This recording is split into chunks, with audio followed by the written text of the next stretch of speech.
chers amis de la bibliothèque d'Erich Cler, pour reprendre la formule inaugurale de ces coups de midi qu'utilisait Jacques de Decker et qu'il a utilisé pendant 20 ans et auquel je me suis promis de citer le nom à chacun de ces coups de midi, je vous remercie d'être venu, je vous remercie d'être là, toujours aussi fidèle et attentif, fidèle pour certains qui viennent, qui devraient avoir une médaille pour être venus quasi tous les jours depuis, à chaque coup de midi depuis des années.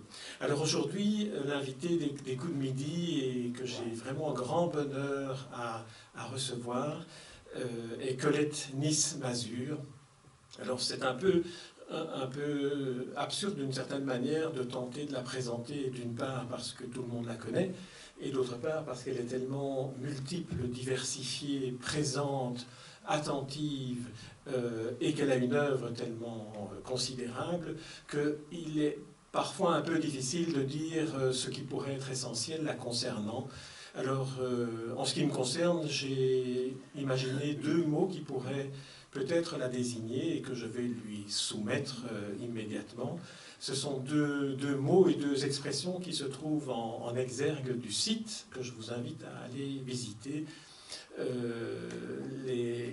L'emblème, en quelque sorte, l'ouverture, l'exergue de ce site est « Vivre en poésie ».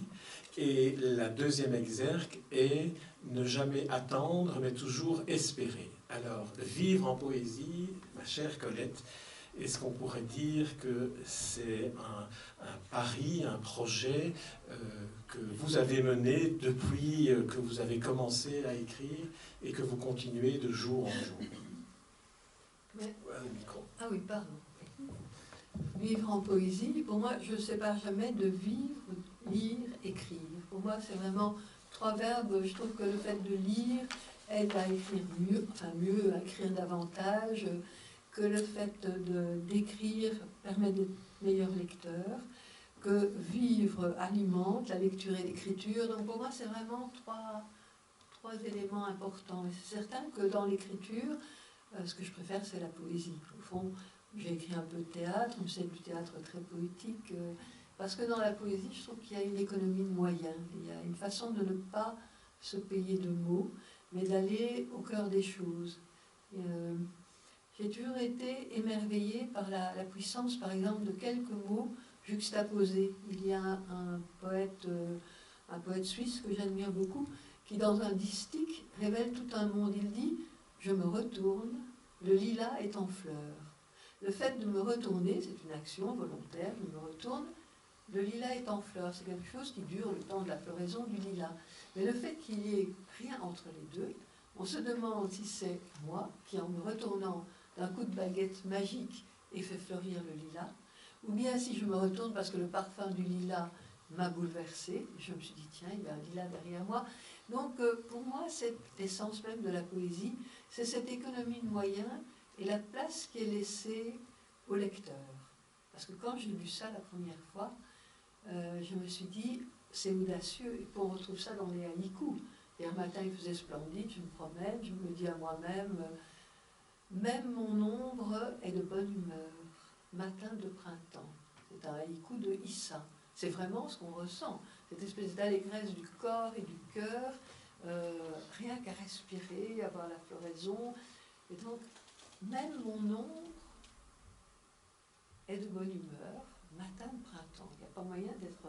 Donc, pour moi, vivre en poésie, c'est vraiment essayer de trouver les mots les plus justes, les plus ajustés, pas les plus beaux, à ce que je tente d'exprimer, mais en sachant que ce ne sera jamais aussi clair, aussi fort que ce que je voudrais exprimer. Je suis toujours dans le sentiment d'impuissance, dans le sentiment de...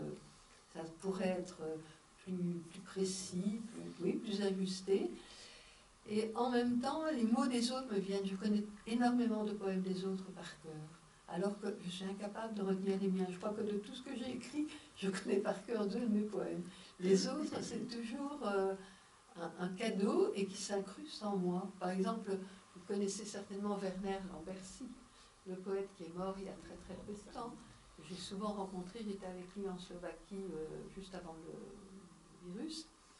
Et il y a un tout petit poème de lui, vraiment tout court, 5 lignes, mais qui caractérise un moment. Enfin, pas un moment comme celui-ci, il dit « Quelque chose s'est passé qui était beau et se défait en ce moment. Simple et beau, dont tremble encore le corps, qui ne sait pas s'il pourra vivre sans. Quelque chose se passe en ce moment, comme passe un oiseau. » Pas moyen de dire mieux. Cette richesse de l'instant, les haïkus le recréent sans cesse, mais ici, c'est un poète belge qui le déploie un petit peu plus. Mais pour moi, c'est vraiment vivre en poésie, c'est ça. C'est à la fois être attentif par tous les sens, et par le cœur, et par l'âme, partout, à ce qui est là aujourd'hui, les visages, les paysages. Et très naturellement, les mots me viennent. Quand je vais voir une exposition de peinture, j'adore la peinture, il faut que je le mette en mots. Il faut que, pour le garder, je ne prends pas de photos des tableaux, parfois des reproductions, pour en envoyer à quelqu'un, mais tout de suite les mots me viennent. Donc, en fait, il y a une adéquation complète entre ce qui est vécu et les mots. Et dans ce mot poésie, il y a ce verbe grec poiein. Je crois vraiment que écrire notamment de la poésie, c'est créer quelque chose. Et dans ce monde tel qu'il est aujourd'hui, plus que jamais, nous avons besoin de cette force créatrice. Hein, Jean disait que pour le moment, il est en contact avec des poètes ukrainiens et qu'il les aide à vivre en leur donnant un écho de leurs poèmes tels qu'ils sont reçus chez nous. Ça me paraît essentiel. Je citais tout à l'heure Issa à propos du printemps, mais Issa dit aussi « Dans ce monde, nous marchons sur le toit de l'enfer et nous regardons les fleurs. » Dans ce monde, le monde qui est le nôtre, hein, pas celui d'hier ou de demain, nous marchons sur le toit de l'enfer, c'est vrai. Nous sommes, quand vous regardez le journal télévisé, mais c'est effrayant. Alors, je me demande comment on peut être adolescent aujourd'hui sans se suicider, c'est terrible, le monde qui nous est montré dans les journaux, enfin partout. Et il y a la petite particule, et nous regardons les fleurs. Non pas nous les voyons distraitement, mais nous accordons notre attention à tout ce qui fleurit. C'est pas seulement les fleurs, mais enfin, je ne sais pas si je réponds vraiment à ta question. Mais... Comme je dis toujours dans ce genre d'entretien, contrairement à la philosophie, la question n'a aucune importance, c'est la réponse qu'il y a. Mais j'aimerais quand même embrayer peut-être sur deux livres. L'un que vous voyez ici, qui est celui qui était annoncé comme étant un des objets de notre entretien, et l'autre qui sort aujourd'hui à Paris, donc que je n'ai eu l'occasion de lire que sur PDF. Qui s'appelle « Par des sentiers d'intime profondeur », qui paraît aux éditions Salvator. Et le premier d'entre eux est belgique. Alors, j'aimerais qu'on évoque peut-être pour chacun d'entre eux des éléments dont vous avez, Colette, déjà parlé, qui est la nécessité essentielle de vivre en écriture, pourrait-on dire, et avec un privilège accordé à l'écriture poétique. Dans le Belgique, on n'est pas dans l'écriture poétique, on est dans l'écriture de récits qui sont parfois faussement des nouvelles, qui sont en réalité en grande partie inspirés aussi et nourris par certaines expériences de vie, mais aussi certains choix de vie, je pense au train ici. Et le deuxième livre, Par des sentiers d'intime profondeur, évoque aussi une autre des caractéristiques de ce qui, à mon avis, vous constitue en tant que personne, mais aussi en tant qu'écrivain, qu'auteur, autrice, poète, et qui est la marche. Le titre est « Par des sentiers d'intime profondeur » et on voit là, et là je vais utiliser un autre mot qui vous est cher, qui vous est proche et qui vous ressemble, qui est le mot « célébration ». On a là une célébration de la marche dans le cadre du livre « Par des sentiers d'intime profondeur » et dans le cadre du récit belgique, on a une célébration effectivement de la Belgique et des Belgiques au pluriel, de la Belgique inscrite dans l'Europe, mais aussi de la Belgique inscrite dans cette période singulière où vous l'avez écrit, qui est le confinement. C'est un livre de commande et dans lequel on peut identifier certains éléments de vos préoccupations aujourd'hui, mais également j'aimerais qu'on remonte à l'enfance parce qu'elle revient, et c'est peut-être un autre élément qui vous caractérise, c'est cette célébration de ce moment d'enfance qui vous a transformé, qui est la mort de vos parents, la mort de votre père, qui revient à travers des personnages tiers qui revient 2 ou 3 fois dans Belgique, et chaque fois avec cette capacité de revisiter un moment fondateur, mais en même temps de le transcender en l'écrivant, quelle que soit la manière dont vous l'écrivez. Alors, est-ce qu'on peut reprendre ces éléments-là? Alors, le premier, c'est Belgique, un livre de commande. Comment s'est passée l'écriture d'un recueil qui est un recueil de commandes et qui vous permet d'évoquer des éléments centraux comme l'enfance, la lettre, écrire, la correspondance? Oui. Au fond, ce mot commande, c'est un mot qui peut paraître un peu étrange, hein, parce que c'est comme si c'était quelque chose qui venait de l'extérieur. Mais je crois que celui ou celle qui commande connaît vos goûts, vos passions, la nappe phréatique qui est au fond de vous-même, et qu'au fond, ça correspond à quelque chose qui était latent. J'ai jamais l'impression d'être artificielle quand je réponds à une commande. Ce sont 2 livres de commande. Hein. Pendant très longtemps, quand on écrit, on va frapper aux portes des éditeurs, et puis arrive un moment où tout à coup on vous propose des choses. Et donc lorsque Xavier Van Varenberg, Varenberg, des éditions je ne sais pas si on Kenner. doit dire Van Noy ou Van Varenberg. Bon, j'ai toujours dit Van Varenberg, D'accord. même s'il est d'origine et d'attachement breton, mais Oui. je sais pas. Je l'avais rencontré une fois ou l'autre à un salon du livre, et il m'avait dit qu'il était accueillant un manuscrit, mais ça ne s'était pas fait. Et qu'au début du confinement, il m'a envoyé un message en me disant qu'il aimerait que j'écrive une série de récits pour Belgique. Et j'ai dit tout de suite oui. Enfin, c'est mon habitude, hein. Je plonge avant de savoir si je sais nager, hein, ou si je peux nager. Parce que je crois qu'il y a quelque chose... j'ai été élevée dans l'idée, si on te le demande, c'est que tu peux le faire. Et c'est quelque chose qui vous donne beaucoup d'allant, parce qu'autrement, on est replié sur soi. Et donc, je dis oui tout de suite. Puis après, je me suis dit, bon, qu'est-ce que je vais faire? Qu'est-ce qui m'intéresse? J'ai commencé à écrire à partir de l'enfance. Et c'est vrai que l'enfance, pour moi, c'est vraiment ce qui à la fois nous blesse et nous berce. Nous blesse, hein, Jean l'a dit, c'est certain que nous, les 3 enfants, on avait 7 ans, 4 ans et 2 ans. Notre père est mort le 17 octobre dans un accident de voiture brutal à l'heure de midi. Quand on est rentré de l'école, on a appris que papa était mort et maman est morte le 11 janvier. Donc pour 3 petits-enfants, c'est quelque chose qui est de l'ordre de la fissure complète, quoi. Il y a un avant et un après. Je peux très bien situer ce qui se passait avant que j'ai 7 ans et après 7 ans. Mais ce qui est formidable, c'est qu'on a été très très accueillis par les familles de nos parents et qu'on a été vraiment aimés et encouragés à vivre sans nous retourner sans apitoiement. On avait confiance en nous.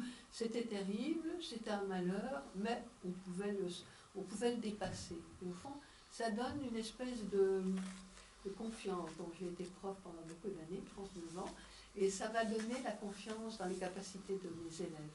Quand en début d'année, on me disait ah, tu sais, tu as un tel, une telle, jamais aura son diplôme de recteur.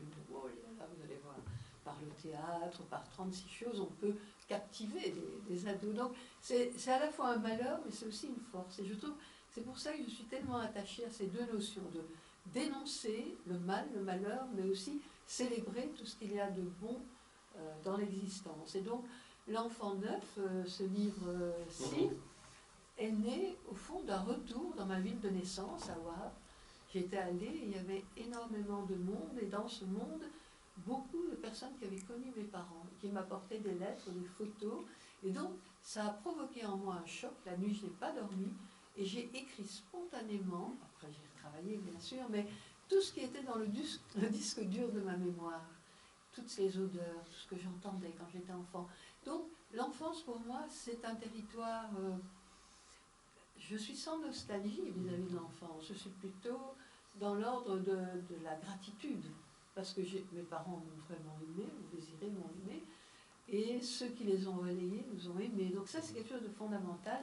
Et dans Belgique, la première partie de Belgique s'intitule Naïve. Ce sont des histoires que l'on vit dans l'enfance, des plaisirs, des étonnements, des chocs et un questionnement. Enfin, il y a de tout là-dedans. Il y a par exemple, j'avais une amie qui appartenait à un autre milieu que le mien, un milieu aristocratique, avec qui j'étais très amie. Enfin, c'était plutôt elle qui avait besoin, parce qu'elle avait des difficultés à l'école et je l'aidais, mais j'aimais beaucoup sa famille, sa maman et ses parents étaient très très gentils avec moi, et l'amitié était forte, je croyais, Et puis j'ai été étonnée que le temps distende et prouve d'une certaine façon ce que m'avait dit ma mère adoptive, vous n'êtes pas du même monde.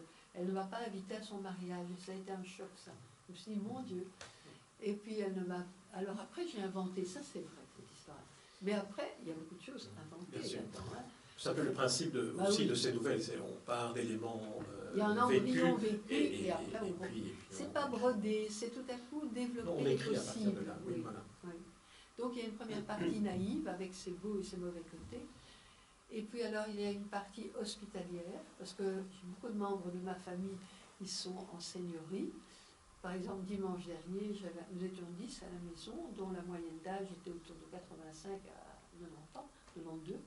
Et l'après-midi, nous sommes encore allés rendre visite à 5 personnes dans différentes seigneuries. Donc, vous voyez, j'ai une connaissance intime du grand âge. Enfin, je suis aussi une femme âgée, mais enfin, il y en a, ma marraine a 98 ans et toute sa tête, et je l'adore, et je vais la voir régulièrement. C'est un monde, le monde des maisons de retraite, le monde... Donc il y a une partie hospitalière, et la dernière partie, puisque je suis beaucoup dans les transports en commun, j'aime beaucoup les transports en commun. À la fois parce que j'ai peur de la voiture, je conduis, hein, mais mon papa a été tué en voiture, ça reste en moi. Et ensuite, j'aime beaucoup l'espèce de... la condition humaine à laquelle on est ramené sur les ondes de glace. Et je suis toujours, encore ce matin, j'ai vécu des choses extraordinaires. Je suis vraiment à l'affût de ce qui se joue devant la gare, dans le train, dans les gares de correspondance. Je trouve que c'est un univers. Et je me sens de cet univers. Et au tout début des Belgiques, je pense qu'il y a une phrase qui est essentielle pour moi. C'est une phrase que j'ai trouvée chez Amin Malouf. Je suis née sur une planète, pas dans un pays. Si, bien sûr, je suis née aussi dans un pays, dans une ville, dans une communauté, dans une famille, dans une maternité, dans un lit. Mais la seule chose importante pour moi, comme pour tous les humains, c'est d'être venu au monde. Je trouve que je ressens ça dans les foules, dans les gares, combien nous avons en commun le fait de venir au monde, de grandir, de souffrir, d'aimer, de vieillir, de mourir, d'avoir des accidents de parcours. Donc ferroviaire, pour moi, c'est lié. Il faut dire aussi que j'ai cette expérience, la SNCF, puisque j'habite à la frontière, près de Lille, m'a demandé de travailler à un livre, un coffret, avec un CD, des photos et un livre, sur la vie des cheminotes. Et donc j'ai été plongée de l'intérieur dans ce monde que je pratiquais comme consommatrice, en quelque sorte. Donc pour moi, c'est très important. Donc j'ai répondu à ta première question. Oui, non. Peut-être lire un petit extrait sur les trains, donc ils reviennent effectivement de manière récurrente, comme on le verra dans le deuxième livre, c'est la marche qui aura la prépondérance. Alors un petit extrait sur la manière dont, pour un des personnages, Elvira, et pour un autre dont le prénom m'échappe, la perception du train. Donc c'est dans deux extraits différents. Alors je vais lire. Des avatars, donc pendant les voyages en train, Elvira en avait connu bien sûr, mais qui est épargné? Retard, correspondance ratée, erreur d'aiguillage, panne, grève, compartiment glacial ou surchauffé, promiscuité douteuse, mauvais coucheurs vous soufflant leur fumée ou leur haleine chargée dans le nez, vous accablant de leur rire gras, de leur regard appuyé, de leurs mains errantes, indésirables étreintes des plateformes aux heures de pointe, et alors? Elle n'allait pas comptabiliser les écœurements, les peurs, voire les angoisses face aux violences inopinées, les vols dont elle avait été le témoin impuissant et parfois la victime. Voilà pour le côté un peu sombre du voyage en train. Et alors, il y a le voyage, l'aspect enchanteur cette fois-ci, pour un autre personnage. Qu'est-ce qui l'enchante à ce point? D'abord, l'immobilité dans le mouvement, ce paradoxe du stable intérieur, alors qu'au dehors défilent à toute allure campagnes et villes. On ne peut que deviner le toucher du vent, la grâce des coquelicots du talus que la vitesse courbe un instant. Ensuite, l'immersion dans un univers sensoriel particulier, tout ce qu'on voit, entend, palpe, respire et goûte dans cet espace contraint. Enfin, la proximité, parfois la promiscuité, avec une fraction d'humanité plurielle, pas toujours plaisante, mais intensément vivante, jusque dans ses sommeils chahutés.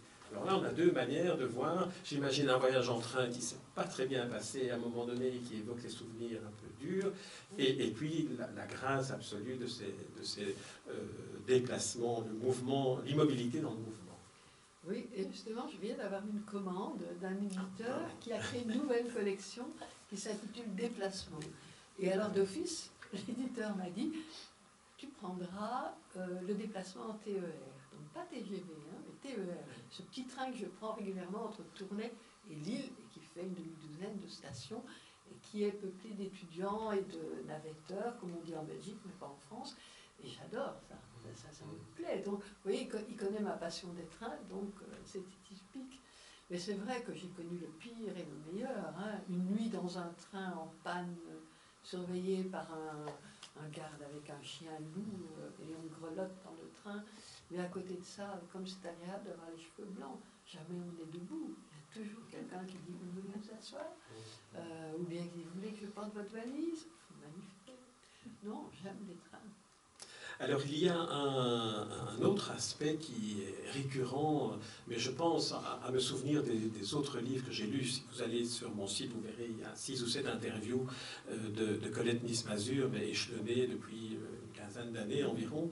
Et j'ai l'impression que chaque fois j'ai ce même sentiment, qui est aussi une caractéristique de l'écrivain Colette Nice-Mazur, qui est une caractéristique que ne partagent pas nécessairement tous les écrivains, qui est la générosité à l'égard de ce que font les autres écrivains. Colette Nice-Mazur est quelqu'un qui met constamment en évidence ce que font les autres, ce que font ses consoeurs et ses confrères, avec des complicités parfois explicites, d'écrire avec d'autres, comme l'amie Françoise Lison-Leroy. Mais on retrouve ça dans l'ensemble de ce livre belgique, avec non seulement des citations comme celle d'Hamid Malouf, qui est très belle, qu'on vient d'entendre, mais des évocations d'autres. Ça peut être Karl Norack, ça peut être un livre obligatoire, celui d'Isabelle Stengers, que vous dites, tiens, dans le fond, je dois le lire parce que je dois faire une note de lecture ou quoi que ce soit. Et finalement, j'y trouve un nouveau ravissement. Et aussi évoquer Maurice Carême. Et là, j'aimerais qu'on en parle un peu, parce qu'il est né à Wavre, comme vous. Donc, il y a un moment donné où Maurice Carême réapparaît dans le souvenir de Wavre. Et Jules Bocarn, que vous évoquez dans une nouvelle ou dans un récit, qui évoque l'importance de l'écriture, de la correspondance. Alors, Maurice Carême, Wavre, la correspondance. Je fais une petite synthèse de ma question. D'accord. Alors, Maurice Carême, c'est vrai, depuis l'enfance, on apprenait ses poèmes par cœur à l'école primaire. J'ai découvert alors après Claude Roy, par exemple, Obaldia, parce qu'il y avait une sorte de monopole en Belgique. Hein, c'était Maurice Carême. Et donc, ça m'a donné des racines et en même temps, ça m'a ouvert des ailes. Parce que je me suis dit, il y a d'autres poètes. Je considère que les poètes qui écrivent pour la jeunesse, pour l'enfance, ce sont les meilleurs poètes. C'est très très difficile d'écrire de façon signifiante, avec des mots accessibles, avec des culbutes, des acrobaties, comme les aiment les enfants. Donc c'est un poète qui a beaucoup compté, qui continue à compter. Alors j'avais une belle grand-mère, enfin une grand-mère de mon mari, qui avait toute la collection de Maurice Carême qu'elle connaissait personnellement et qu'elle m'a léguée avec des belles dédicaces de sa belle écriture ouvragée. Hein. Oui. Multicolore parfois, parce qu'il avait non, Jules Bocarn faisait beaucoup dans le multicolore. Hein. Alors Jules, je l'ai bien connu aussi parce que j'ai fait 10 ans de théâtre avec sa sœur qui habitait Tournai, donc il venait à Tournai. Oui, c'est un homme pour qui j'ai une admiration inconditionnelle, mais parce que pour moi, la musique et la parole sont indissociables, comme au Moyen-Âge. On s'occupe uniquement de la littérature française. Au Moyen-Âge, on ne séparait jamais la musique des paroles. Alors aujourd'hui, on croit que c'est une nouveauté, mais moi j'aime le slam, le rap, j'aime toutes les formes. Et quand on me dit, oui, mais par exemple, Brel ou Brassens, ce sont des chanteurs avant d'être des poètes, mais non, c'est pas vrai. Ce sont des chanteurs poètes, des poètes chanteurs. Pour moi, c'est très, très important de tout le temps se souvenir que le rythme est une composante de l'écriture. Aussi bien dans le roman, dans l'essai. Moi, souvent, je lis des passages à haute voix pour entendre s'il n'y a pas d'hiatus, s'il y a des allitérations qui portent le texte, puis au contraire l'encombre. Oui, c'est un vrai travail musical sur la langue. J'aime beaucoup la musique. Ce soir, je vais aller à un concert. Mais je viens d'avoir une conférence formidable sur Arvo Pärt. Vous savez, le musicien estonien. Oh, quelle merveille, quelle merveille. Mais oui, je suis habitée par les œuvres des autres, c'est vrai. Je me récite souvent des poèmes de Goffet, de Chédid, Oui, on a cette sensation d'être de la condition humaine. Frères humains, sœurs humaines, qui après nous vivez. Ayez contre nous les cœurs endurcis. On appartient à cette condition humaine, donc je ne peux pas m'empêcher de tout le temps circuler. Je vois tout ce que les autres m'apportent et ce que j'espère aussi faire circuler. Alors, il y a aussi un autre aspect dans la célébration des autres écrivains, c'est le fait de travailler en combinaison avec d'autres écrivains ou avec des plasticiens. Qu'est-ce que ça apporte en plus et en quoi est-ce que ça vous nourrit, par exemple, d'écrire en même temps avec Françoise Lison-Leroy ou avec une plasticienne qui accompagne votre travail, ou sur des peintres J'aime beaucoup ça parce que j'aime beaucoup le sonnet des correspondances de Baudelaire, rappelez-vous. Hein. Il était parfum frais comme les chairs d'enfants, doux comme les hautbois, verts comme les prairies. Il montre que tous les sens sont en correspondance. Je vois par exemple la couleur du rouge-gorge qui vient prendre les miettes le matin, j'entends son chant, je devine le toucher, mais il s'enfuirait si je voulais le toucher. Enfin, je sens tous les sens en correspondance et donc toutes les formes artistiques, peinture, sculpture, architecture, musique, chorégraphie. Et donc quand on me propose de travailler en accord, je ne dis jamais non. Pour le moment, je fais des livres d'artistes avec 3 personnes différentes. J'aime bien écrire des préfaces ou bien des textes pour accompagner des photographies. Je trouve que c'est très intéressant d'être interrogé, questionné, remise en cause, mise à la question, encore que ça c'est un supplice, par d'autres disciplines que la mienne. J'aime vraiment beaucoup ça. Et alors, à l'intérieur de l'écriture, j'aime travailler avec des personnes très différentes. Françoise et moi, on n'a pas la même écriture. Françoise est très incisive, mais c'est une discipline. On est obligé de sortir des sentiers battus, de ses ornières, d'enlever ses œillères, pour communier en profondeur avec quelqu'un d'autre. J'ai travaillé avec François Emmanuel, avec un poète français qui habite Dunkerque, avec son nom m'échappe maintenant, ça va m'en venir. Ah là là, je l'ai sur le bout de la langue. Il va revenir. revenir. Mais Dunkerque, oui. C'est aussi une ville à laquelle vous êtes attaché comme Lille, parce que Lille, on connaît votre attachement à Lille, mais c'est quand même ce qu'on appelle maintenant les Hauts-de-France. Oui, j'aime beaucoup les Hauts-de-France, oui. Je viens de participer, vous savez, l'entreprise Lire à voix haute de François Bunel. Vous regardez ça sans doute à la Grande Librairie, et au mois de juin, il y a la finale. Mais au départ, on fait des appels à toutes les écoles, quel que soit leur genre, et donc les Hauts-de-France, justement, ont reçu la réponse positive de 470 écoles. Magnifique. Mais il n'y en a que 350 qui ont envoyé la vidéo qui peut servir pour le choix. Et il faut dire qu'avec le virus, les enfants sont tombés malades, les profs sont tombés malades, il y a 350. Et donc, nous sommes 12 dans ce jury de base, hein, vraiment le jury de base. Mais alors, regardez ces jeunes de tous âges, puisque c'est de la première année du secondaire jusqu'à la fin du secondaire, aussi bien dans le professionnel que dans le général, et de voir ces gosses qui ont choisi un texte, et justement, c'est tellement divers comme texte, et d'écouter des textes, certains qu'on connaît, certains qu'on ne connaît pas, par ces gosses qui mettent tout leur cœur, tout leur corps, leur façon d'être. Je raffole de ça. Ça m'a donné l'occasion donc, de découvrir le rectorat de Lille, ça va peut-être m'emmener aussi ailleurs. Et donc, j'aime beaucoup ces effets de surprise. Et pour moi, c'est aussi une correspondance. Entendre ces gosses qui ont choisi des textes et de justifier son choix, parce que c'est pas comme ça, j'aime pas, il y a toute une grille d'évaluation. J'aime beaucoup, au fond, ce qui m'arrache à moi-même. Vous connaissez l'adage, tu me déranges, donc tu existes.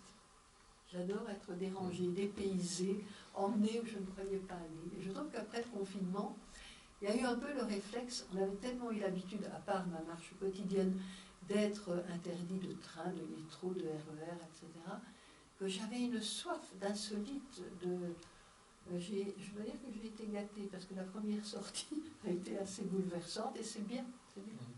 On découvre ses limites et à quel point ça doit être difficile d'être vraiment étranger dans un pays.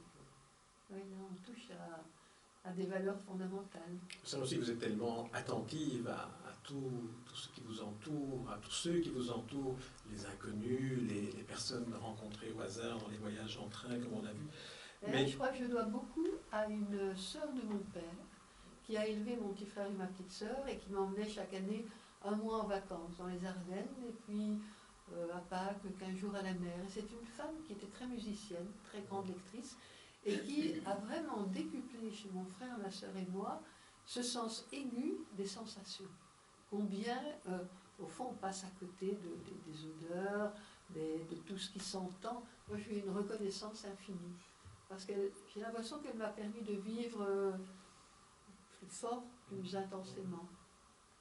Alors, vous avez parlé à l'instant des enfants et de la lecture à voix haute, comme Pénac disait que pour donner le goût de la littérature à quelqu'un, il suffit de lire à voix haute devant une classe qui pense que la littérature n'est pas faite pour lui. Lui prenait l'exemple du parfum de Suskind en disant quand mes élèves ne voulaient pas, il n'enseigne plus, mais quand mes élèves ne voulaient pas lire ou ne s'intéressaient pas à la lecture ou chahutaient mes cours de littérature, je prenais Suskind le parfum, je lisais les premières lignes chez ce poissonnier qui accouche, dont la femme accouche au milieu des poissons et des entrailles de poissons, et ses élèves étaient complètement sidérés de voir que la littérature c'était aussi ça, de se retrouver au Moyen-Âge sur un étal de poissonnier.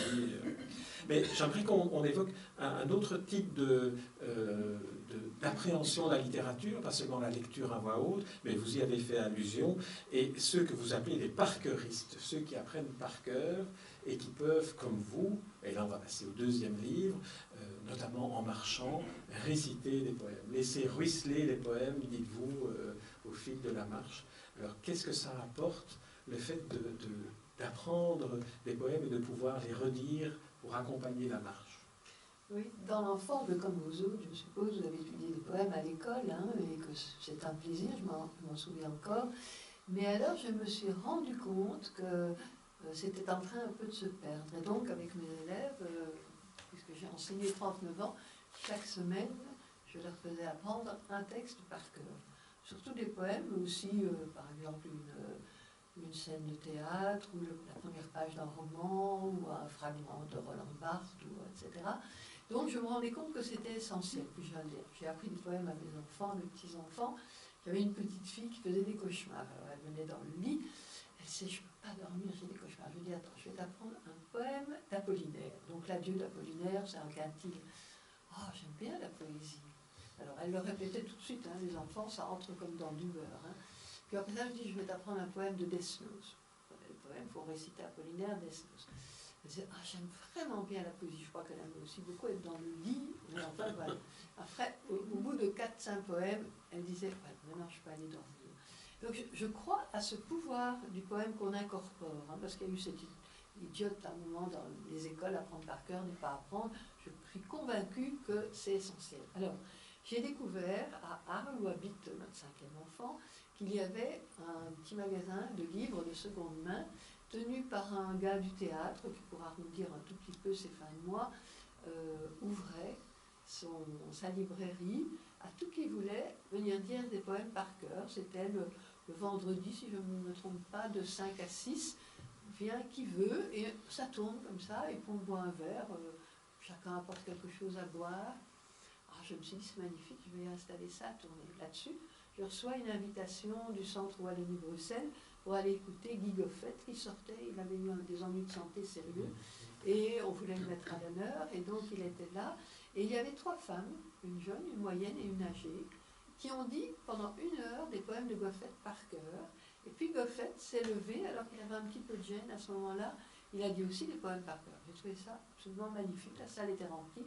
C'était avant le confinement. Je me suis dit, bon, alors à Tournai, j'ai proposé au musée du folklore, dans le cadre de Tournai Ville en poésie, d'organiser. On m'a dit, bah oui, fais comme tu veux. Et donc j'ai eu une bonne douzaine de personnes. La plus jeune avait 14 ans et le plus âgé 90 ans. Et pendant 1 heure, on a dit des poèmes comme ça a tourné. Ça allait des fables de La Fontaine, à du Maurice Carême, à du...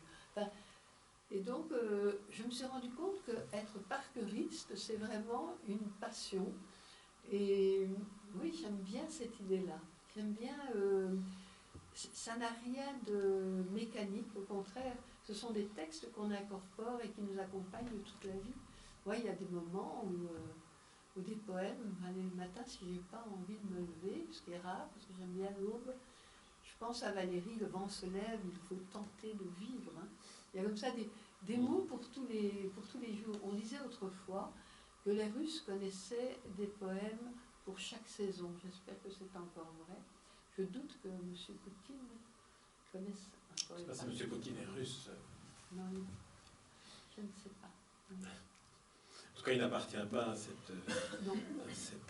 ce pays, cette nation qui est effectivement pour la littérature au plus haut. Et effectivement, j'ai plusieurs amis russes qui effectivement connaissent les poèmes par cœur, une véritable vénération de tout ce qui est littérature. Mais je dois vraiment, j'ai une dette de reconnaissance à l'égard de 2 de mes profs. Une prof de français qui nous invitait aussi beaucoup à apprendre par cœur.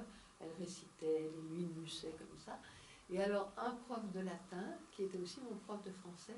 Et je le vois encore marchant entre les rangées d'élèves et en récitant la chanson du mal-aimé d'Apollinaire. Voix lactée aux sœurs lumineuses, des blancs ruisseaux de Canaan et des corps blancs, des amours. On était là sidérés parce qu'on ne comprenait rien du tout.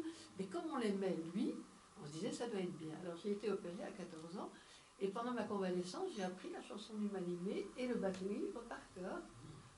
C'était vraiment le début de l'apprentissage des ressources de la mémoire, j'y crois. Mon beau navire, ô ma mémoire, avons-nous assez navigué? Et c'est vrai qu'il faut entretenir la mémoire. C'est un parfois muscle, c'est un muscle qu'il faut entretenir. Il ne faut pas que ce soit un devoir, c'est un plaisir. Et puis c'est un plaisir aussi, j'imagine, parce que j'ai quelques difficultés, moi, à mémoriser les textes par cœur. Il y a aussi une certaine jubilation, je dirais, un bonheur à pouvoir restituer et retrouver au fur et à mesure où on le redit, le poème qu'on a appris. J'aimerais qu'on revienne au livre Par des sentiers d'intime profondeur. D'abord préciser peut-être que c'est aux éditions Salvator et que c'est dans une collection qui est un très beau nom, qui s'appelle Chemin d'étoiles. Et il y a une très belle préface aussi d'Alexis Génie, qui a eu le prix Goncourt en 2011, qui ouvre ce récit. Et j'ai eu le sentiment en lisant, à nouveau, je n'ai pu lire que les trois quarts du livre, parce que je l'avais en PDF, mais je tenais quand même à le lire pour pouvoir en parler ici.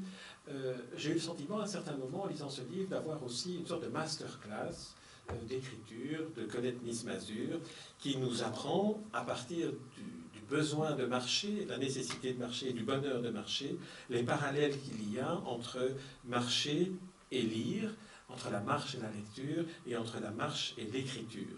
Alors, la marche et la lecture, on l'a un peu évoqué avec la possibilité de dire des poèmes au fur et à mesure où on marche, et de se laisser envahir par le souvenir de ce qu'on a mémorisé. Mais sur l'écriture, vous avez une formule que moi j'aime beaucoup, qui est d'utiliser la marche comme une forme de cueillette de sensations, de mots, d'histoires, pour les écrire ensuite. Alors j'aimerais que vous élaboriez un peu à partir de ce constat.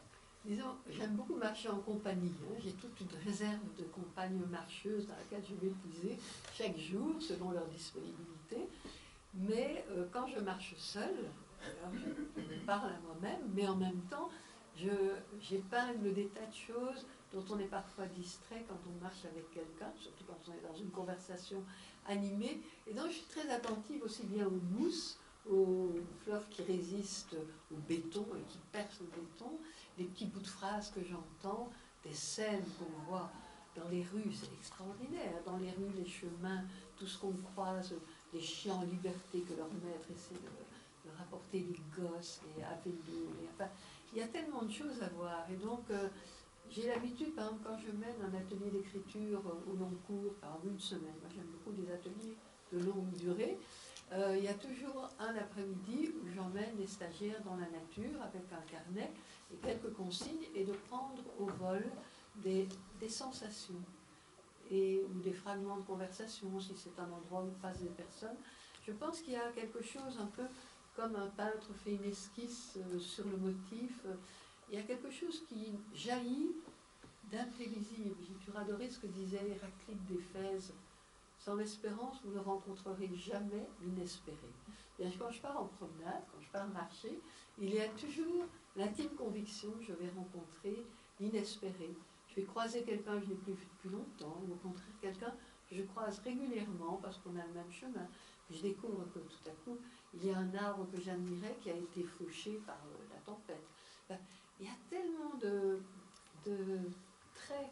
Et alors, j'ai un petit carnet sur moi, mais finalement, je le garde plutôt en mémoire, parce qu'après, les mots risquent de figer. La sensation qui a été reçue, ou le sentiment, parce qu'il y a des moments... par exemple, il y a une promenade que j'aime beaucoup, qui est une promenade qui part à travers, dans une avenue qui est peuplée, et puis qui débouche à travers d'immenses champs, dans tous les états selon les saisons, puis qui débouche le long de propriétés, le long d'une chasse où il y a des faisans, etc. Et à plusieurs reprises, j'ai vu juste au coin du champ et du bois, une femme très lourde, assise sur une couverture écossaise, et je me disais, mais cette femme, la première fois, je me suis dit, elle a envie de prendre l'air, elle a amené sa couverture, et puis la seconde fois, je me suis dit, est-ce qu'elle n'est pas en fuite? C'est peut-être une femme battue qui vient se réfugier. Donc j'ai posé parfois des questions en disant, est-ce que je peux vous aider? Est-ce que vous voulez que je téléphone à quelqu'un? Parce qu'elle avait l'air... elle disait non, non. Donc elle avait l'air vraiment de jouir de ça. Et puis je ne l'ai plus vue. Donc vous voyez, il y a une énigme comme ça. Il y a une énigme humaine, cet endroit, cette personne, je ne sais rien avant, je ne sais rien après, elle continue à poser une question. Je trouve qu'il y a tout le temps des énigmes dans la vie, des mystères, souvent on est inattentif, et dans les gares aussi, beaucoup. Il y a des cris de détresse qu'on perçoit, des appels, oui. Parfois, ça m'est arrivé de me disputer avec quelqu'un qui n'arrêtait pas de téléphoner aux dépens de tout le reste de la voiture, et qui disait, mais madame, je travaille. Je dis, moi aussi je travaille, je peux vite que tout. Donc, mais alors à ce moment-là, il y a tout le compartiment qui vient dans votre dos pour réagir. Il y a aussi cette marche dans le train, hein, parce qu'il y a des moments, quand on a un long trajet, on sait qu'il faut marcher à travers le train, comme dans un avion long cours. Si on va au Mexique, par exemple, il vaut mieux marcher. Enfin, la marche, ce n'est pas seulement la marche au grand air, il y a aussi la marche dans les expositions, la marche... oui, il y a toutes les formes de marche dans les couloirs d'hôpitaux, quand on recommence à marcher après une opération osseuse, par exemple. C'est quelque chose, la redécouverte de la marche. Je me rappelle de ce matin d'hôpital, vous savez, quand on a eu une nuit complète, une nuit blanche, là, et qu'on entend les premiers pas le long de l'hôpital. On se dit, mais plus jamais je n'oublierai combien marcher, c'est un cadeau, un présent incroyable. D'abord, au bout d'un mois ou deux, quand on marche, on oublie. Mais il y a toutes ces sensations. Il y a la marche vécue, la marche rêvée, la marche cauchemardesque aussi, les marches forcées, les marches effrayées. Alors, en vous entendant maintenant, j'aimerais revenir à Belgique, parce qu'il y a un des aspects que j'ai oublié d'évoquer, qui est une autre activité d'une de vos narratrices, mais j'imagine que c'est une activité que vous menez, enfin je sais que c'est une activité que vous menez, qui montre aussi cette générosité de l'écrivain, qui n'est pas dans un monde fermé, mais qui peut aller dans d'autres mondes fermés comme les prisons, pour apporter à ces hommes et ces femmes qui sont emprisonnés, quelle que soit la raison pour laquelle ils l'ont été, mais qui restent des personnes humaines, pour leur apporter ce que la littérature peut apporter dans ce contexte particulier. Et je trouve que ça procède de la même générosité de transmission que celle de Colette Nismazur lorsqu'elle participe aux académies d'été, par exemple. Ce sont deux actes à la fois de transmission et en même temps de stimulation de ce que la vie peut apporter. Oui, parce qu'on reçoit autant qu'on donne, hein, ça c'est clair. Oui, la prison d'Andenoué, c'est une prison longue durée. Hein, ce sont vraiment des personnes qui ont commis des crimes, mais ne connaissaient pas leurs crimes. Mais j'avais reçu une lettre d'une personne qui était animatrice dans la prison, pour les prisonniers qu'elle souhaitait. Elle avait créé un petit groupe littéraire. Et elle m'écrit en disant, est-ce que c'est possible que vous veniez passer un après-midi avec eux?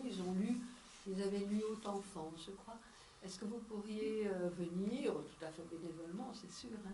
Donc j'ai pris le train, déjà dans le train j'ai vécu pas mal de choses, et il y a eu une mauvaise correspondance au niveau de Namur pour Andenne, et donc j'étais un peu inquiète, j'étais arrivée vraiment à la limite de l'heure, on voit ces grands bâtiments hostiles, j'arrive, on me fait passer sous le portique, la sécurité, et en fait ça sonne, parce que je n'arrivais pas à enlever mon alliance, il y a des moments où les doigts gonflent et où je n'arrivais pas.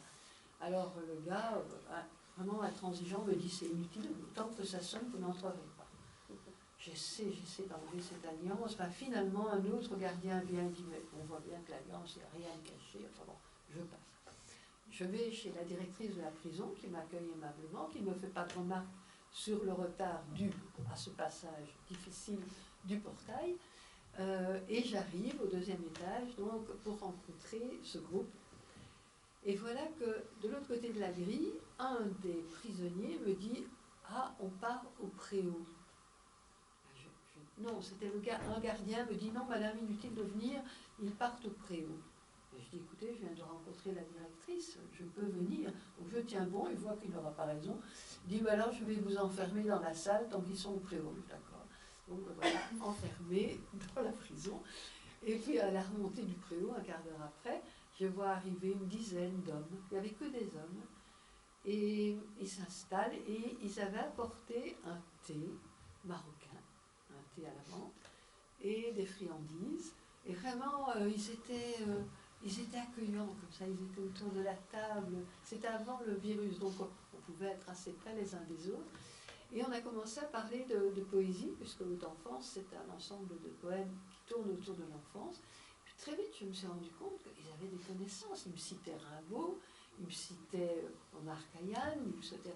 Enfin, alors après, j'aurais dit, mais vous voulez que je vous lise un fragment de roman ou un fragment de nouvelle? Non, la poésie, c'était la poésie. Donc on a eu, je ne sais plus, c'était 1 heure ou 2, à vraiment échanger. Il y en avait un qui était un homme qui m'a dit qu'il était boulanger dans la vie et qui venait, je ne sais plus, d'un pays du Maghreb. Mais c'était vraiment étonnant cet échange. Alors, à un moment donné, un des types me dit, au fond, vous parlez de choses qui ont l'air insignifiantes, mais vous leur donnez du sens. Je peux citer la phrase complète? Oui. Au fond, parce que là c'était vraiment... Au fond, vous ne racontez pas des choses extraordinaires, mais vous rendez l'ordinaire extraordinaire. Oui, c'est ça, c'est ce qu'il m'avait dit. Une belle formule. Ah oui, je l'avais écrite tout de suite parce que je me suis dit c'est formidable. Parce qu'il me dit, alors au bout du temps alloué, le gardien revient. Je dis monsieur, j'ai commencé avec un quart d'heure de retard, je vais donc prolonger d'un quart d'heure. C'est retiré. Alors les prisonniers m'ont dit, est-ce que vous ne pourriez pas nous prêter vos livres, parce que ici c'est très difficile à la bibliothèque d'obtenir les livres que nous souhaitons, ça prend beaucoup de temps. J'ai dit, prenez-les, c'est pour vous, gardez-les. Alors ils voulaient une dédicace. Enfin, c'était un moment magique. Alors à la suite de ça, la jeune responsable donc, de cette activité littéraire me dit, j'ai organisé un concours d'écriture, est-ce que vous accepteriez d'apprécier ces textes et de voir à qui on va donner des prix? Pas tellement l'idée des prix, mais enfin voilà. Je dis d'accord, donc je lis religieusement tous ces textes. Un de mes petites filles est à la maison, je lui ai demandé son avis aussi, comme je ne connaissais pas les personnes, c'était pas indiscret. Donc tout était prêt, et j'avais préparé une série de livres à leur offrir. Et puis la veille du jour où je devais aller à Andenne pour cette remise de prix, il y a eu une prise d'otage. Et donc j'ai reçu un appel disant tout est annulé, impossible d'entrer dans la prison, c'est remis, c'était pas de vitam aeternam, mais c'était devenu comme ça. Donc après, quand j'ai réécrit au bout d'1 an, parce que c'était aussi avant le virus, j'ai réécrit en disant qu'en est-il de cette rencontre. Et on m'a dit, ah mais la jeune fille a fini son stage, elle était uniquement stagiaire et plus personne n'a repris. Et donc, vous voyez, c'était un projet qui a avorté. J'ai toujours la chemise avec les textes des prisonniers. Peut-être qu'il y en a qui sont libérés, il y en a peut-être qui sont morts, il y en a qui étaient plus âgés. Mais moi, je crois très fort à ce pouvoir de rencontre. c'est sûr que je leur ai apporté, mais eux m'ont beaucoup apporté. J'ai vu combien derrière ces visages, je ne sais pas quel crime ils avaient commis, puisqu'ils étaient là pour 10, 20, 30 ans, mais combien les mots qui appartiennent à tous, étaient des passerelles entre nous. Et combien le temps de la rencontre, nous étions à égalité, et dans le plaisir du texte. Je ne peux rien dire d'autre que ça. Je ne sais pas si je m'exprime bien, mais je veux dire, il y a cette communion qui s'établit. Mon mari a très très longtemps, jusqu'à cette année, il allait 2 après-midi par semaine à la prison psychiatrique de Tournai, où il y a des centaines de personnes qui ont été reconnues irresponsables de leur acte, qui ont décapité leurs femmes devant leurs gosses, etc. Et donc il allait 2 après-midi. Et chaque fois il me revenait en me disant, j'ai chaque fois rencontré l'humanité dans ces personnes dont on sait qu'elles ont... Avec ce qui est très grave, c'est qu'eux n'ont pas de terme à leur peine. Hein, parce que, bon, il arrive que certains puissent sortir, mais commettent un acte, enfin, difficile tout ça. Mais je crois au pouvoir des mots partout. Enfin, quand on a les exemples de Saint-Prin, de Primo Levi, enfin, quand Saint-Prin raconte que quand il était au camp de concentration de Buchenwald et qu'ils étaient tous obligés d'aller dans les chiottes ensemble, cette planche trouée, et qu'ils se récitaient le cimetière marin de Valérie pour tenir le coup dans l'odeur pestilentielle, dans la promiscuité. Je pense qu'il y a un pouvoir magique dans la colima, etc. Partout, partout, on voit que les textes, c'est pas un ornement, c'est pas un luxe, c'est la vie vraie et la vraie vie. Est-ce que vous avez, après cette expérience dans la prison d'Andenne, réfléchi ou trouvé quelle était la raison pour laquelle c'était la poésie qui les intéressait? Est-ce que c'est parce que la brièveté apparente d'un poème permet d'y avoir accès plus facilement? Ou est-ce que c'est parce que cette brièveté est justement le signe de pouvoir se libérer à partir du texte d'émotions que l'on contient en soi? Je pense qu'il y a une densité, une économie de moyens, des mots qui font comme pas un feu d'artifice parce que ce serait artificiel, mais qui décrochent, qui détonnent, qui suscitent en nous des émotions analogues. Oui, c'est vrai que les peuples arabes, par exemple, ont une poésie intense. La Syrie, oui, donc ça leur est presque plus familier qu'en Occident, enfin dans certains pays d'Occident. Donc c'est un terrain de rencontre, oui. J'ai une amie iranienne qui est profondément poète, oui. Je crois que la poésie, c'est vraiment l'art majeur. Je ne sais pas si vous avez regardé à la grande librairie Jean-Pierre Siméon, Sophie Nolot et Abdelatif Lahabi. C'était mercredi cette semaine. C'était très très beau, c'était sur le thème de la poésie.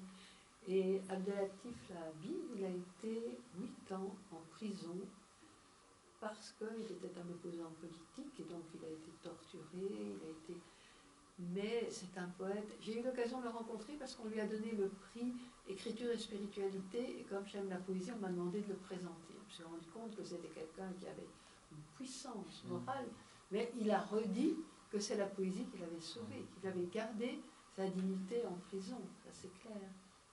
Oui, j'y crois.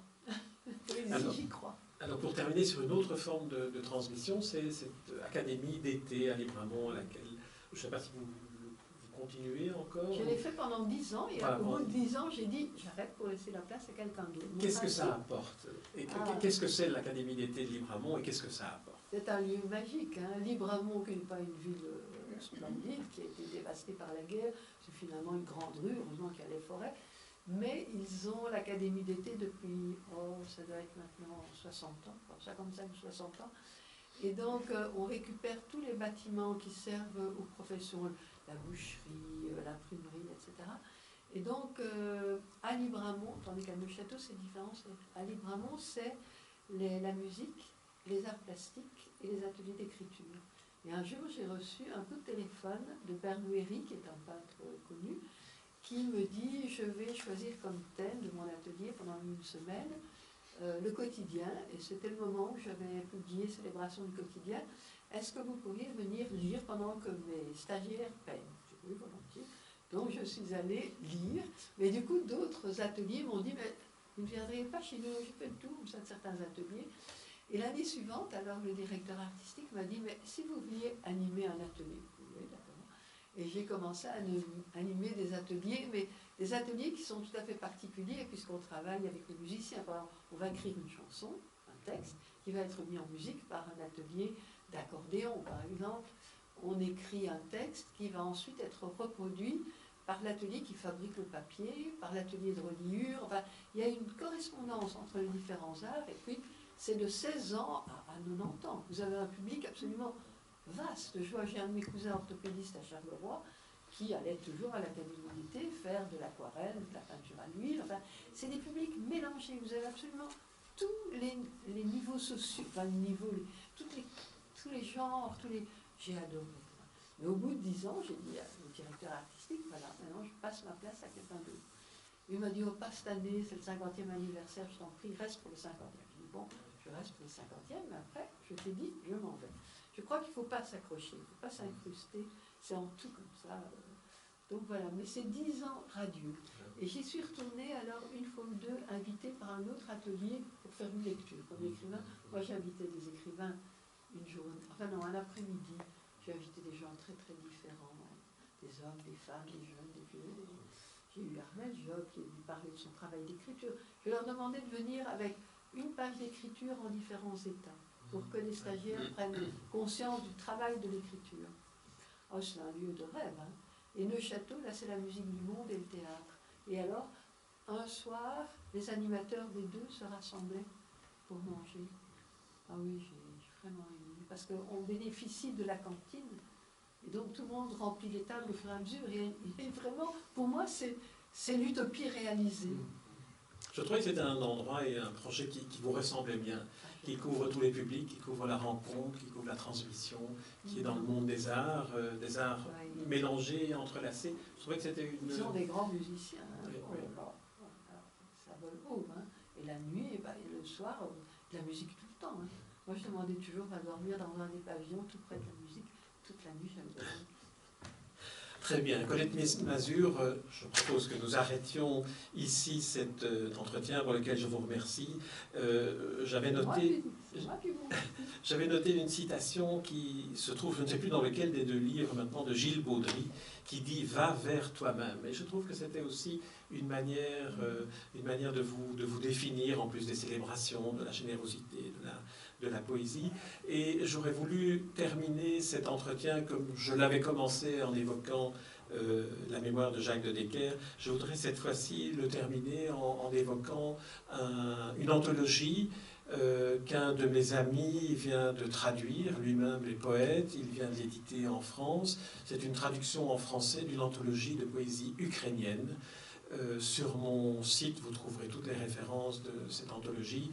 Il y a là une manière de soutenir ce poète, de soutenir ce traducteur qui a choisi de rester à Kiev, considérant que c'était son combat d'être là, que son état de santé ne lui permettait pas de prendre les armes, ni ses convictions morales, je dirais, mais que rester à Kiev pour lui, sous les bombardements, était un moment essentiel, un geste qu'il n'aurait pas imaginé de ne pas faire. Il est en librairie ?